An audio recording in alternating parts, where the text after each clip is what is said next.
This is the Following On podcast here on the talkSPORT Cricket YouTube channel and on talkSPORT 2, and we are reflecting on England's victory in the sole Test match against Zimbabwe at Trent Bridge. Victorious by an innings and 45 runs.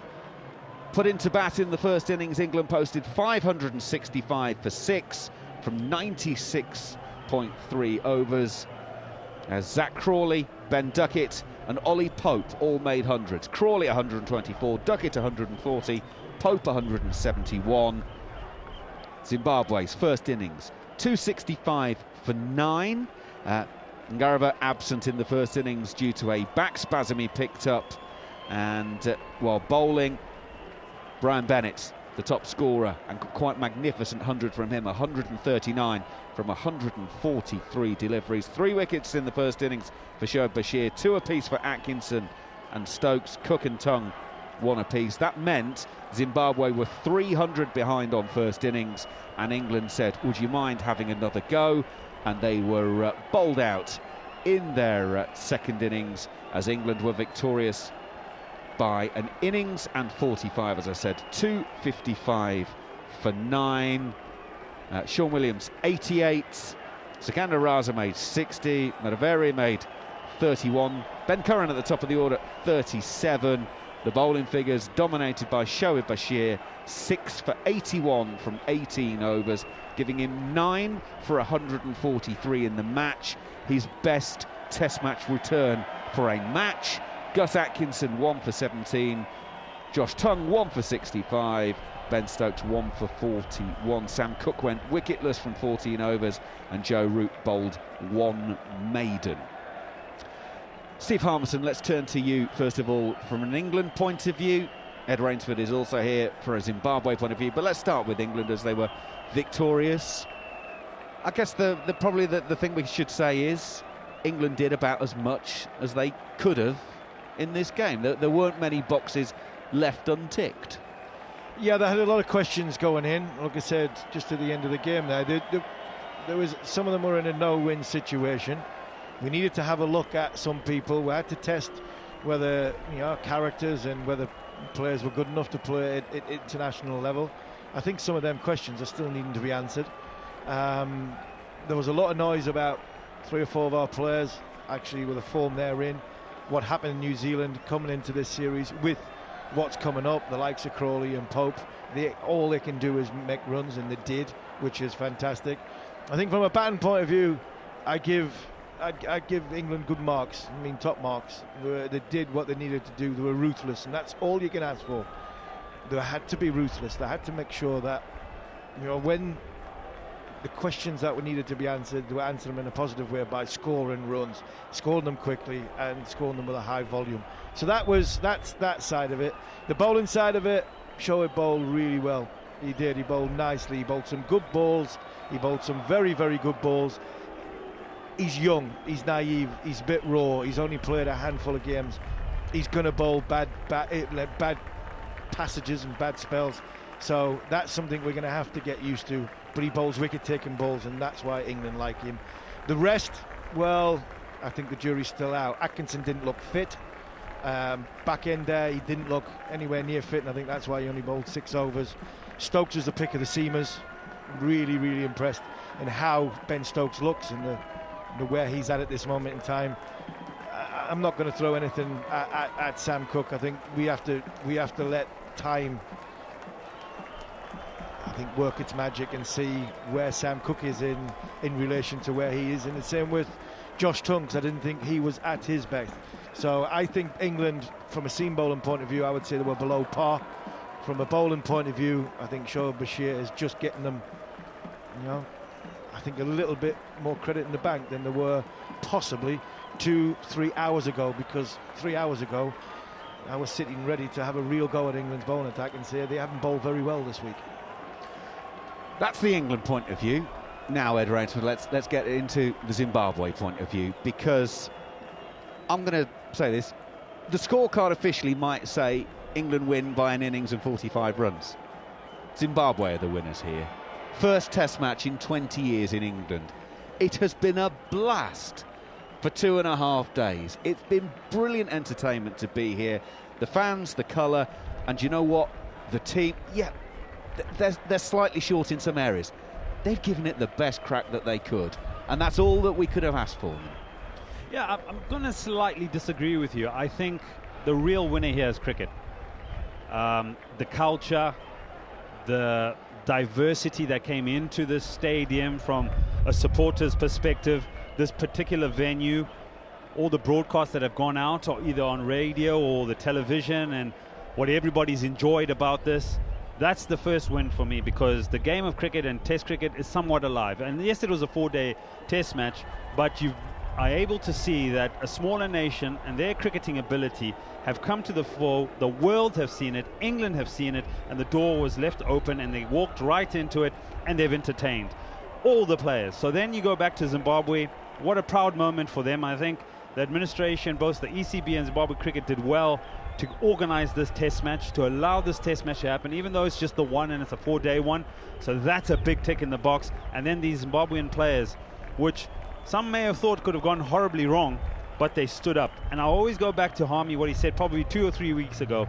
These bunch of players came out here and they fought with everything they had. Maybe the gap is slightly big from what they need to close up in Test cricket. Maybe their bowlers, besides Muzarabani and Osangarava going down, maybe they need to find a few more players there. And then from a batting perspective, I think a lot of them put their hands up. Some of them didn't quite go on to put their names in the lights, but Brian Bennett has showed you that, you know, on his day he can do it. Sean Williams, on his day he can do it. The skipper got a start, didn't push on. But there's so many positives around this particular game, and England are also the winners, because you know what? They said, Zimbabwe, come to England, we're going to fit the bill. They said they're going to fit the bill. Everything. So England cricket said, you know what?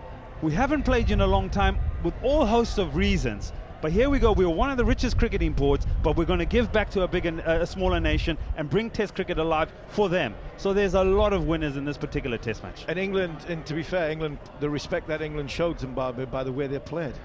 The way they played. England. You would not know that England were playing against a smaller nation by the way they conducted themselves. Every single person that's gone out there tried their everything. And there was no, even at the end of the game there was a respect level there. England walked off. Ben Stokes' teams walked off and let Zimbabwe have the stage. They've lost by an innings in 45, but it's your stage. You go and enjoy this stage, because you were saying before, they might be short at this moment in time, Zimbabwe, but I tell you what, people at home watching this in Zimbabwe and Harare and Bulawayo, they'll be inspired by, I'm going to be the next person. So your 12, 13, 14, 15-year-olds who are going to school in the next few weeks are going to try and be cricketers, and the next Brian Bennett is going to come out off the back of watching this, and that is what Ed's saying, great for cricket. And absolutely, and I said it in the commentary, I'll say it again now. 20 years since the last Test match between the teams in this country. It is not going to be 20 years till we get the next one. That I am absolutely sure. Do you know what I hope for? Is that if England can come play a Test match at Harare Sports Club, and you have a look at how that stadium will fill up, not just for Zimbabwe, but for England. And you're right, I hope the door is left open, and I hope that it's ability for England to come there and do the same thing, and Zimbabwe cricket can host England. Whether, Harare Sports Club, the way it buzzes now, and there's a lot of things that are happening in Zimbabwe cricket now. They're building a stadium in Victoria Falls for the World Cup, so maybe that will host a Bamiami will like that. That's a cricket ground that's being built. All the other stadiums are being revamped and modernized for the Under-19 and the 2027 World Cup. So there's going to be some venues and also people that love their cricket in Zimbabwe that would want to see this England side there. I'm in. Are you in? Yeah, why not? I'll have a go at Vic Falls, yeah. I'll have a go at Vic Falls. It's not a bad place, yeah. But it comes back to the fact that we want to inspire and we want to take the game to all four corners of this world. Zimbabwe have been in exile for far too long. It's a great country, and they're doing the right things. They did the right things this week, and when it comes to further down the line, I can only see Zimbabwe going from strength to strength. I was going to ask a question. I don't know any of the bigger, or they're called the big three, or maybe the big four, who have done what England cricket have done right now, along with Zimbabwe cricket, to create this relationship, and for the bigger nation to then also take the cost, because it's expensive to host a Test match, and they've done that. Australia haven't done that. India haven't done that to a smaller nation. Perhaps India can do it with Sri Lanka. Is England maybe going to do it with the West Indies? Who have Australia going to pull along as well? Because they're the test nations that benefit a lot financially from test cricket, because they are the best nations in the world, and they have stadiums where they can fill up in this manner and everybody wants to watch it. So it's something that can be done in the future for the smaller nations to also catch up with the bigger nations. Ed, I want to ask you this about England, because obviously sometimes you see things through your own eyes, and you know, we ask Harmy a lot about this, and you know, he sees that. Sometimes actually you need a neutral perspective, someone who can actually step back. So from what you've seen of this England side, coming into this game, there were question marks supposedly about Crawley. There were question marks in some ways about Pope, who's the vice-captain. Well, they've both gone out and made hundreds. What did you make of that England top order? They're very good. And it's very difficult. And what they've also done here, those particular batters and the batters that were under pressure, they've said, you know what, I'm going to put it in your hands as a selector, as the coach, as the skipper. What I'm going to go do is score runs on a test venue against, yes, you know, that's probably one of Zimbabwe's best bowling attacks, even though they didn't bowl as well as they could have on that day, barring Heath Streak maybe and Raymond Price. That's one of Zimbabwe's strongest bowling attacks, and they went out there and they scored more than 5 runs and over, and they've done it against some of the best nations in the world. That particular top 3, top 4 have said, right, we'll leave it in your hands. When India arrive, you decide whether I'm going to play in that first test match or not. I'm impressed by them. I've been impressed by them for a very long time, because with Brandon McCullum coming in and asking a lot of these players to change test cricket, essentially, to be ultra positive, to score better than a run a ball, and they've all done it. They've all had to go and re-transform themselves, like an Ollie Pope, who was you'd say, the typical test batter you'd ever want, or a Joe Root, and they're scoring so quickly and they've transformed themselves. And I think that this England side has set the bar in terms of where other cricketing nations maybe have seen a little bit of a gap in terms of moving the game forward, making it entertaining, filling up the stadiums, and also leaving people a bit agog by everything, because you know what? We will chase down, we'll set the weirdest fields, we'll bat the way we want to bat, we'll go at 6-7 runs and over, we'll score 500 on the day or 600 or whatever it is, but that's just how we're going to do it. And whoever wants to do it their way, they can do it, but we're sort of setting our own path. So to answer your question, very impressed. I'll be interested, and I'll be watching and I'll be listening, gentlemen, on that first day of that test match. I think it's the 20th of June. It is. India play England. I'll be waiting to see which the 11 is. I'm only slightly concerned with their bowlers. I'm concerned with Sam Cook. This was the typical venue for him to do what he's done throughout his career and really challenge the Zimbabwean batting lineup. And I think he was sort of nullified and didn't quite have that X factor that everyone thought with the moving ball or seaming ball or bringing the stumps into play. Atkinson, I'm a bit concerned. I think he's not what I saw probably 8-9 months ago here in England. I think Tung still getting back in. He was out of the game for a long time with injury. I think you can give him time. But I'm also worried now, thinking who replaces if you make any wholesome changes. I understand Wokes may not play, or will he? Potts is in the squad. So there's a lot there. And what you don't want to do is put pressure on the man that's on our monitor right now, Ben Stokes, to bowl 1 million overs. You don't want to do that, because you want him to play every game. It can't happen anymore, can it? There might be some people looking at some of the numbers saying, well, the top 3 have all got 100s, but it's against Zimbabwe. Now, I want to make the point. Look, they are the 10th ranked team in the rankings, but look, you know Zimbabwe cricket better than I do. Shoot that down for me. Shoot down those people who haven't been here and watched this game and are just looking at a scorecard going, yeah, but Crawley's made 100, Duckett's made 100, Pope's made 100. What does that tell us? That you should make 100 against Zimbabwe, some people will tell you. I'm going to hold back first, because I did have a long waffle there. I would like Harmy to go in there and what he thinks about scoring. Do you want me to go, Harmy? All right, then. No matter what you do in sport, whether it's Nottingham Forest that's playing Millwall, you go out there and try and score as many goals. If you score 10, you're not going to say just because it's Millwall. You're trying to win the game. it doesn't. For me, yes, some people will say, and they'll write their articles and they'll say whatever they're saying. Yes, it's just Zimbabwe. You still got to go out there, be professional. First of all, you still got to put in the work. You still got to rack up the numbers, because, for example, if England didn't get that 585, everyone would be sort of not looking at Zimbabwe doing well. They'll be thinking about how England did badly. Do you get what I mean? Absolutely. So for me, that notion, I can't accept it, and I don't care who it is, and not just because it's Zimbabwe.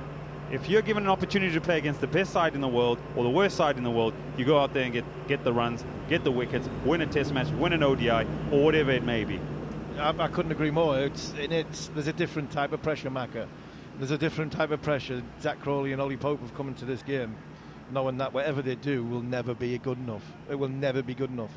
And that has a different type of pressure. England, Ben Stokes, his team, come into this game knowing that whatever we do is never really going to be good enough, because there'll be people out there, no matter what, who either haven't seen this game or don't really care, they'll just go, it's Zimbabwe, they weren't very good, they made a ton of mistakes. But the pressure to go and be ruthless, and this is what I've been saying for the last 3 or 4 weeks, the England cricket team had to get to this game and be ruthless, right? Whether it's, no matter who they're playing, their batters have got to score runs, their bowlers have got to take wickets, they've got to go and win the game, they've got to go and do it in a style which is accustomed to Ben and Brendan and the leadership qualities that they have got, and they've done that, they've gone and done that. But Ollie Pope, can you imagine the noise if England got 320? The top 6 didn't get any. Gus Atkinson got 80, Stokes got 60, Smith got 50, top order didn't get any runs. Can you imagine the noise going for 3 weeks, waiting for India to come? So no matter what you do, you can't win. The one thing you can do in the sanctuary of 4 walls is go and enjoy what you've just done. Everything we've talked about the game of cricket has won. Ben Stokes' team has, in their eyes, because they don't look at anybody else, they don't care about anybody else. Some of the rhetoric, some of the stuff that they get criticised for and what they say and everything that goes with it, they're not bothered about the other eyes, and that should be right? It's our job to debate and create an environment for people outside that dressing room to talk about and who should be playing, and that's the barroom stuff. What they've got to do is go in there and be as ruthless as possibly can. Like Ed said, prepare well, turn up, make sure that you go through the right process, and when you get a chance to be ruthless, be ruthless. And the thing that I've enjoyed about today was this week is the people that were under pressure have gone and done that. The things that I'm slightly disappointed at, because is that we weren't ruthless with the ball. Right, take Shoaib Bashir out of it. This is a young man who was hardly bowled this summer, right, being unloved, and he's different when Ben's there. Well, I'm sick of making that point. But the rest of them, other than Ben, I would say a 5 out of 10 for England's 3 seamers, and that worries me a little bit going into Leeds, because there's a lot of talk about Potts, and I had a big rant at lunchtime, right? And I said, and Scott Taylor's behind us, I said on a couple of podcasts in talkSPORT, whether it was County Cricketer or the following on, that I'd pick Matt Potts every single time, and it's not because he's from Durham. It's not because of anything other than he's going to be fit, you know what you're going to get, and you can build a bowling attack around him. So that, for me, is important. You can build a game plan around him. We look like 3 individual bowlers bowling today. Atkinson, Cook, Tongue. We didn't look like in my time. I played with Hoggard, Jones, Flintoff, right? We spoke like a bowling attack. We look like a bowling attack, and we bowl like a bowling attack.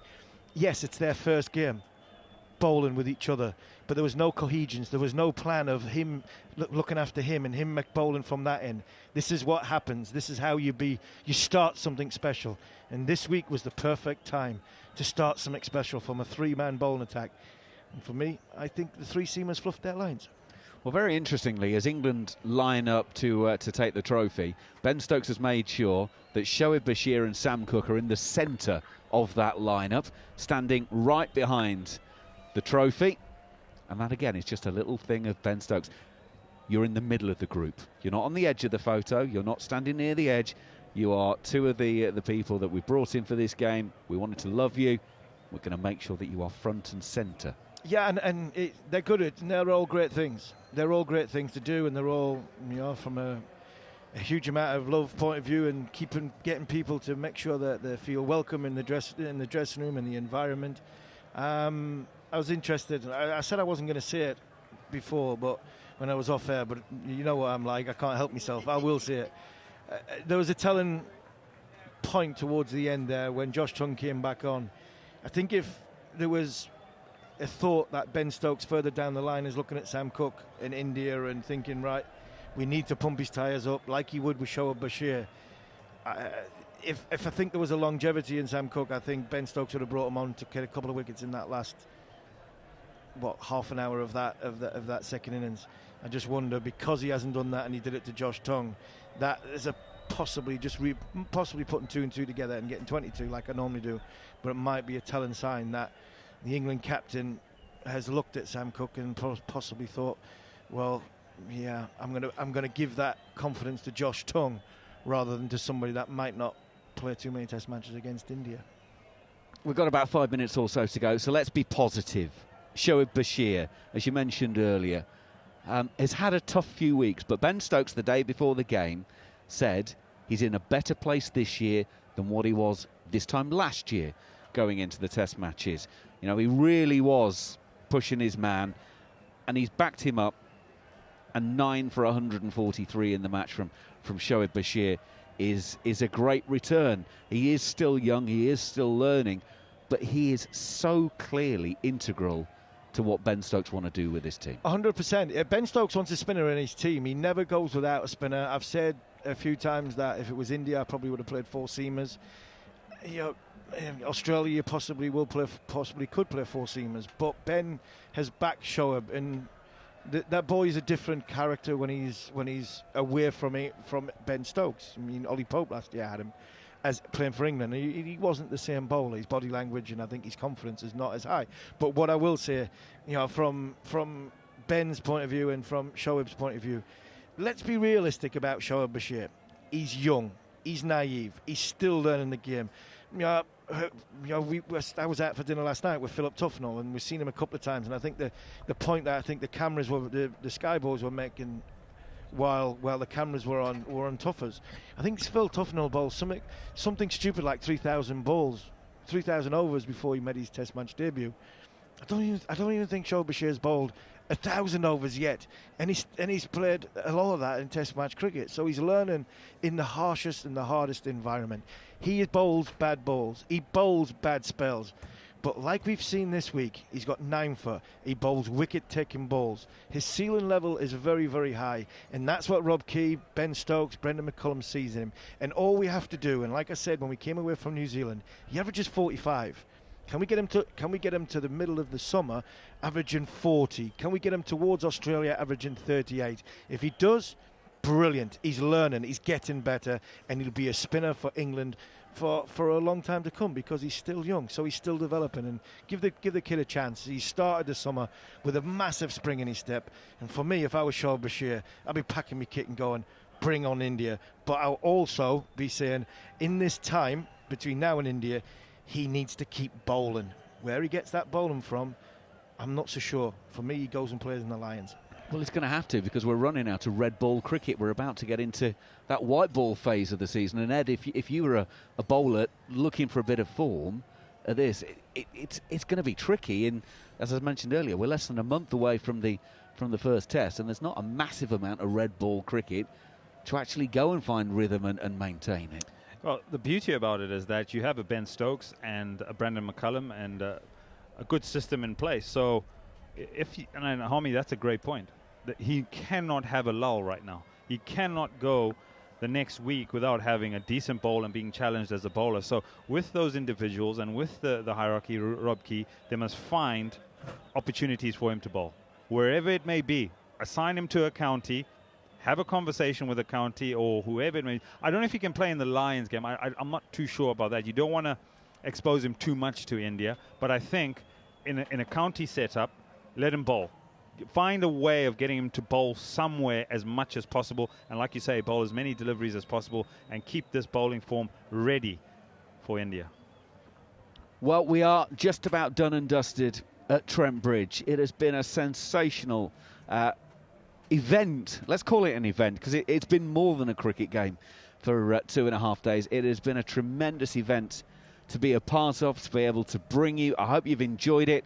The first ever Test match in England brought to you by talkSPORT on the talkSPORT Cricket YouTube channel, and it is going to be the first of plenty of cricket between now and the end of the season. It is going to be absolutely jam-packed. Stay with us. Make sure you subscribe to the talkSPORT Cricket YouTube channel, because you not only get this commentary, you also get, as Harmy said, the county cricket roundup. You also get all of the cricket coverage, Jared's Super Overs. They're all uploaded there. You'll never miss anything. So make sure you subscribe to all of that and stay with us. Final word, though. Ed, absolutely loved having you here for the last few days. A brilliant part of the team. Have you enjoyed it? I have. I've absolutely enjoyed it. But you know what? The one thing is that before you walk into a commentary box, you're not sure what the family dynamics is. And you know what? You've all made me feel so welcome, and I've enjoyed my time with you. And I'm thankful and grateful, because this is not my right. It's a privilege, right, to do what we do. And thank you very much, England. This was excellent to be inside this test venue and actually commentate on a game where England plays Zimbabwe. Until we meet again, thank you very much. Well, we'll see you at Victoria Falls. We'll call it a day, shall we? I'll keep them cold. Yeah, keep them, you better keep them cold. If the people at talkSPORT are listening, get your checkbooks out. Me and Harmy, we're going to Victoria Falls when England plays Zimbabwe out there. Thank you very much for joining us. We'll be back with you very, very shortly here on the talkSPORT Cricket YouTube channel.